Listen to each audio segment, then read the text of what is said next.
Hey everyone, Jan here, codingwithjan.com. Today we're back with the second episode of the Build Your Own Theme series. We're going to be covering what gives you the best chances of getting listed and also how to pass the review process on the theme store. So I hope you're as excited as I am, and then let's have a look. All right, Liam. So here we are again after an amazing round of first questions. The feedback has been really good last time. So what do you think? Shall we answer a few more today? Let's go for it. I'm super excited to answer more questions and share more insights on everything Shopify themes and the Shopify theme store. Awesome, sounds great. And as you already know, today we've planned to dive a bit deeper into the review and testing process. Getting your theme listed is quite a challenge, and if we can get the audience, or if we can give them the best chance of doing so, I'm sure they would appreciate that. But maybe we should backtrack for a second and talk about the review process in general. I'm sure not everyone is aware of it. So would you like to elaborate a bit? Sure. So essentially the theme store review process is when your theme is tested against our theme store requirements to ensure that all mandatory features are working correctly and that the theme meets our performance and accessibility benchmarks. So essentially the goal of the theme review team is to help surface as many bugs as they can so that when the theme is published on the theme store, the experience for merchants who install the theme is as smooth as possible. So once a theme is submitted for review, which can be done via the partner dashboard in the theme section, it will then be entered into a queuing system for our theme review team to evaluate. And if your theme requires some major changes that prevent it from launching, then you will receive an email from our review team that contains a private GitHub gist where we will outline the required changes that you would need to make. We'll also include some notes, some general advice, and some opinions that we have on how the theme could be improved. Once you have actioned on the advice that we've given, if there's potentially some features missing or some UX issues, you can make those changes and then resubmit again the same process through the partner dashboard. Okay, so maybe to summarize that, would you say the review process is to ensure that all the themes meet a certain standard and that they are all feature complete, just to give merchants the best experience when picking a theme from the theme store? Is that right? Exactly. There is a baseline level set of features that we expect all themes in the theme store to contain. And there's also, in terms of, the performance and accessibility benchmarks, there's, a specific high standard that we feel all merchants are entitled to. Okay, awesome. And would you also like to give some insights on the different stages of the testing process? How does it work? For sure, yeah. So there are three main stages to the theme review process. The first is where we test the theme store requirements themselves. So as I mentioned, we have those mandatory features that they're all listed on the theme store requirements, and we'll look a little bit more into that later in this video, I'm sure. So there's a lot of key features to look out for, things like ensuring you're using JSON templates instead of liquid templates, which is the new feature of Online Store 2.0, ensuring that you have support for app blocks, and looking through all of the different other features like product media, etc. And this is also where we audit for Lighthouse and accessibility. Again, testing your theme against our benchmarks, ensuring that the themes load correctly and are as accessible as possible for any buyers that might be using assistive technology. Just making sure that the themes follow best practices. Then the second part would be the design and UX stage of the review. And this is where we evaluate the general aesthetic of the theme, as well as how settings are implemented. So the settings that merchants would be interacting with on the theme editor, ensuring that those are intuitive, easy to use, and things to look out for here as well would be ensuring that fonts are applied correctly, looking at how color systems are set up, making sure all of those things are appropriate and intuitive to use. And then the final stage is the breaking review. This is where the team will test your theme, how it handles edge cases and extreme scenarios. Mm-hmm. That sounds a lot more exciting than what it actually is. But this is where we look at situations where a product may have 100 variants, or a product could have very long titles. Looking at testing the limits basically of Shopify and your theme to see where it may break, and ensuring that elements don't overlap with each other. If you have two different featured product sections on one page, are there any issues there?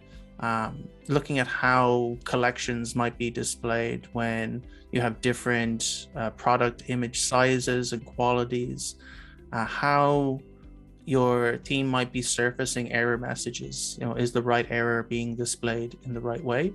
And many situations like that.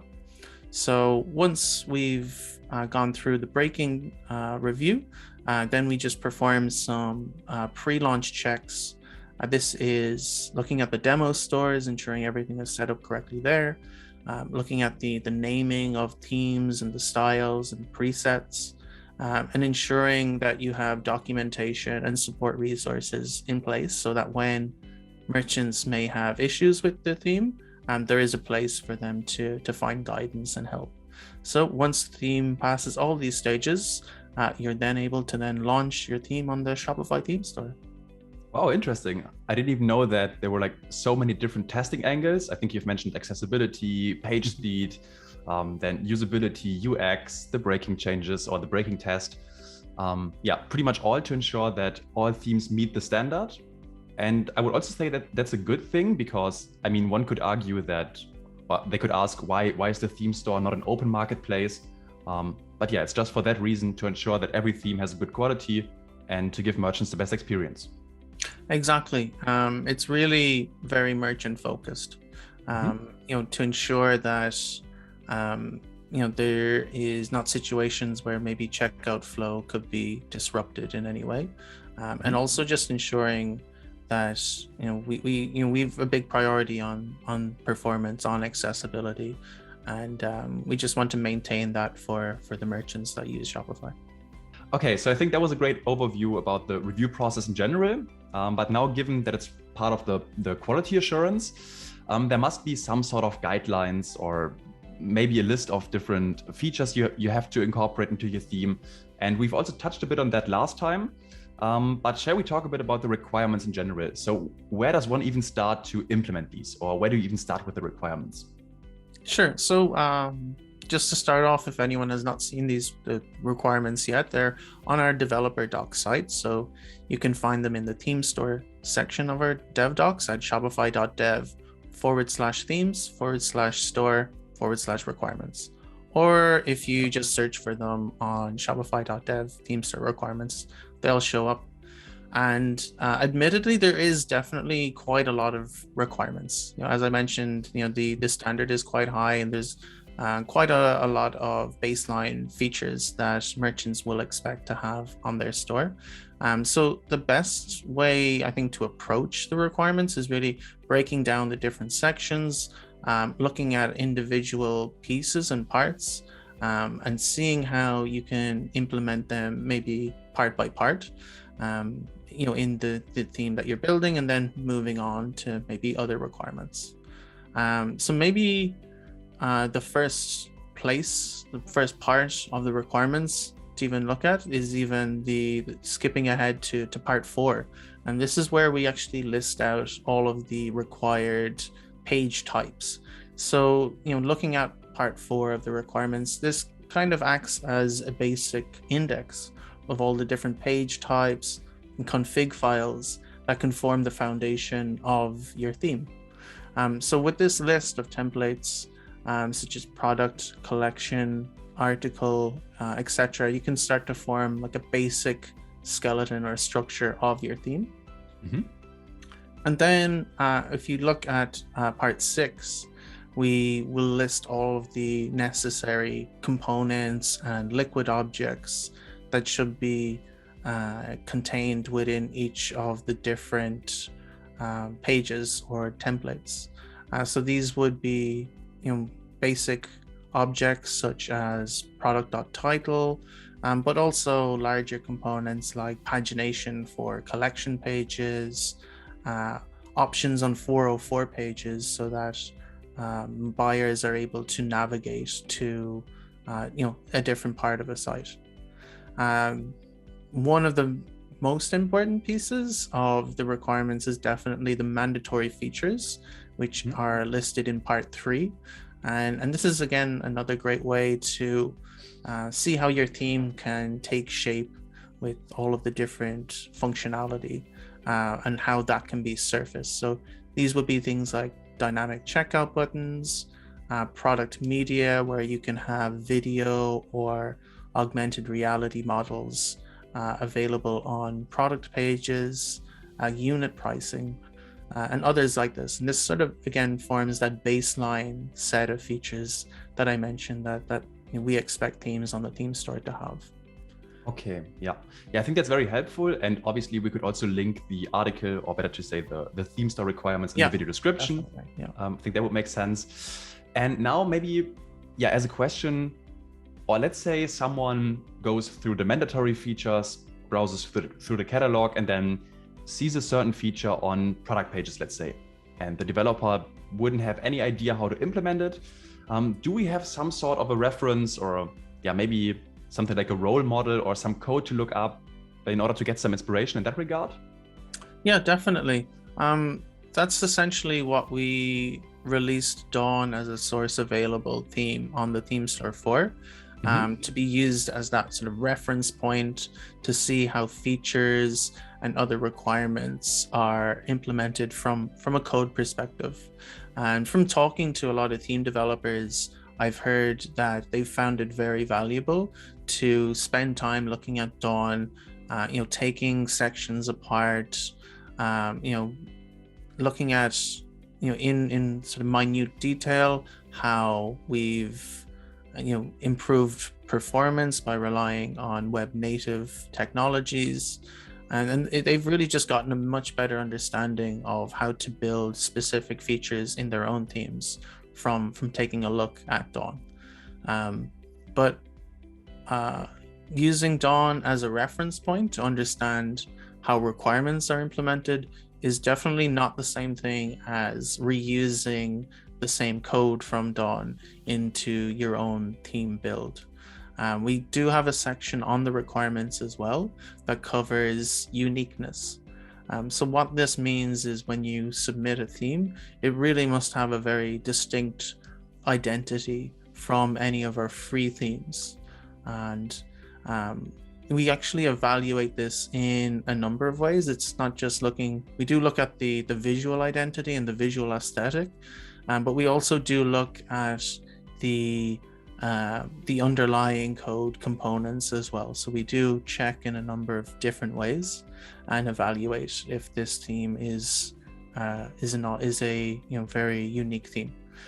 So if you are forking with Dawn, or if you're working with Dawn in any way, definitely do pay close attention to that requirement specifically. But also I think the theme store in general is a very valuable place for developers to see, in the wild models of how the requirements are even implemented. So definitely spend time on the theme store as well.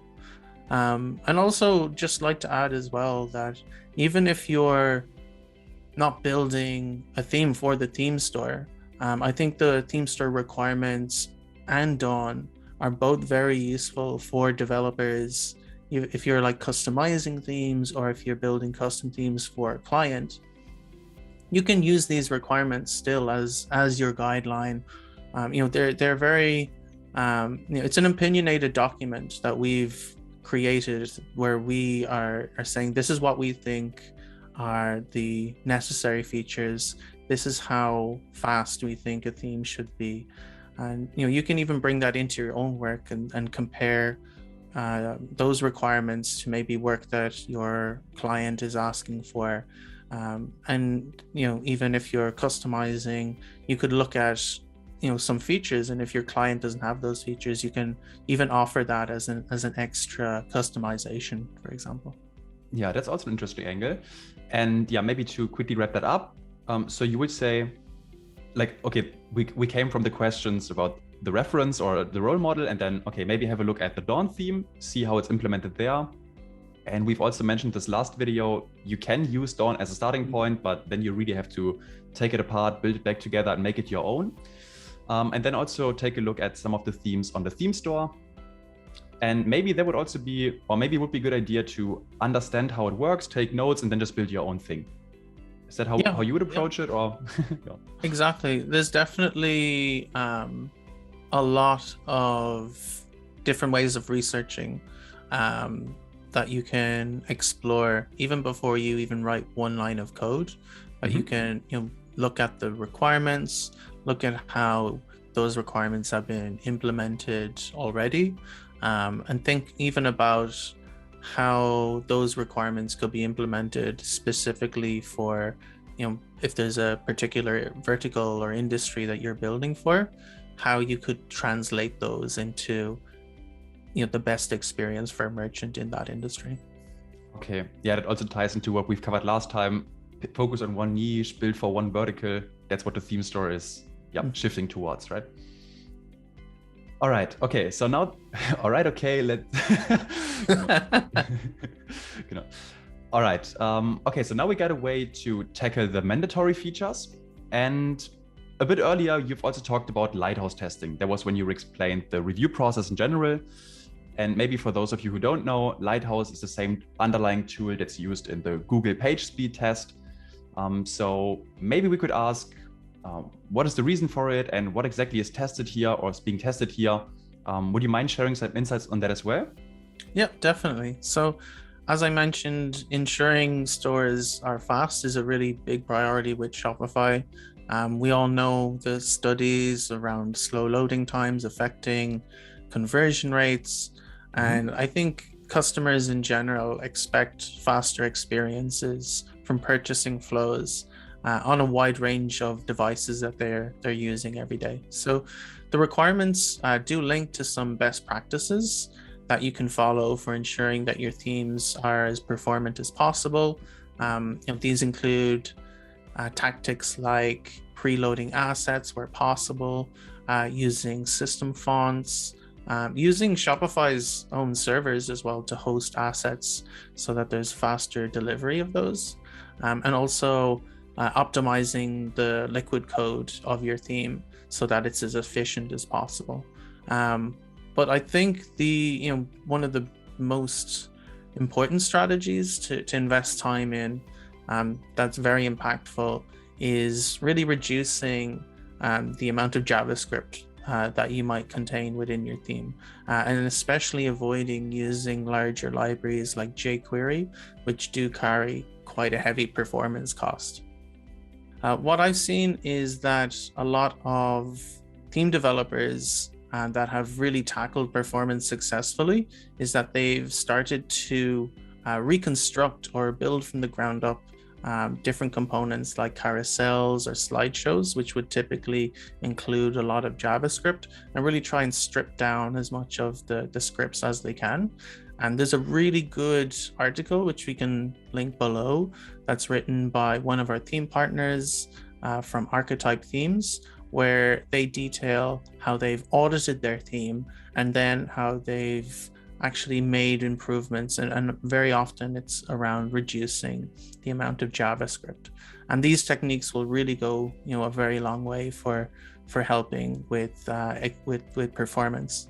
And then specifically for accessibility, our requirements do encourage developers to bake accessibility into their themes from the offset, and really be thinking about inclusive design techniques and patterns by default from the very beginning. And your theme must have a minimum average Lighthouse accessibility score of 90. So it's definitely a good benchmark to aim for. And things that you can adopt to improve accessibility, things like ensuring that all parts of the page are keyboard accessible, even just using, and making sure that you're using valid HTML all the time, using or outputting image.alt for all product images, so that merchants are able to actually apply alt tags, ensuring color contrast is sufficient. And a big one that I've seen from feedback from the review team is ensuring that touch target sizes are working appropriately. Another great blog post I will shout out to is my colleague Scott. He has a great article on the accessibility requirements specifically, and he goes into a lot of detail. So we'll link that too as well below. Yes, all the resources in the video description, that makes sense, yes. So I think that was awesome so far. We've already covered quite a lot, and I'm sure the audience will find that helpful. And I'm sure this will also be reflected in likes and comments. No, just kidding. 90% kidding. Anyways, one last topic I would like to cover for a minute, or talk about for a minute, is coming up with a good testing strategy. And let me also explain how I get here, or how I came to this conclusion. Because last time we talked, you mentioned that the review process takes quite a bit of time. You have to submit your theme, and then there's the queue. You get some feedback, potentially a revision, and then you have to submit it again, queue again, and so on and so forth.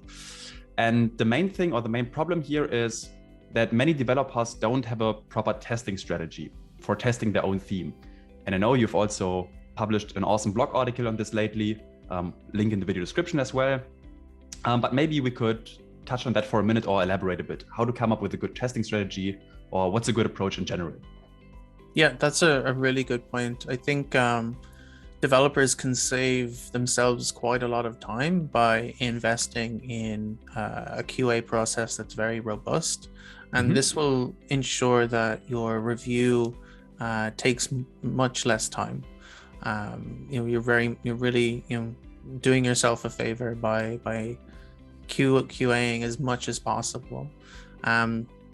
So creating a test environment that captures as much different types of store data as possible is going to be really helpful for your QA process. So you will want to have a test store where you have many different types of products, different types of collections, different types of blog articles, menus, and each with unique characteristics, so you can see how your theme responds in different scenarios. And also, as I mentioned when we were talking about that breaking review stage of the theme store review process, you will want to have products where you're testing the limits of Shopify and seeing how your theme responds to very long names, very long descriptions, looking at products with maybe different types of media on a product page, and seeing what the responses of those different elements are. Looking at things like responsiveness, overlapping, not taking place. Also things like different types of menus. So menus with different numbers of drop downs, for example. And again, even testing the length of words in menus. Merchants have, I think, very unique ways of presenting their business, and a theme on our marketplace is expected to be flexible to meet those diverse needs. Yes. Yeah. Okay. And yeah, okay, so maybe as a first step, create a solid test environment, have different products there, different lengths of descriptions, titles, and everything. And would you also say it's a good idea to build some sort of an internal checklist, or maybe use automated testing tools? You talk about this in your blog article, but what are your thoughts in general? Yeah, you can definitely have different models for how you test. You can have user acceptance testing, where you have all of the different actions that you want to ensure are working correctly, looking at the different customer flows, ensuring that from start to finish, there's no errors or unexpected design issues or layout, breaking on any pages. You also want to test things like customer accounts, ensuring that all of the right information is appearing there, related to orders if they're logging into their account. One thing we've actually seen quite a lot of is around logos on the header, ensuring that those logos can scale up and down, ensuring that if that logo is actually removed, that there's some fallback text that's available.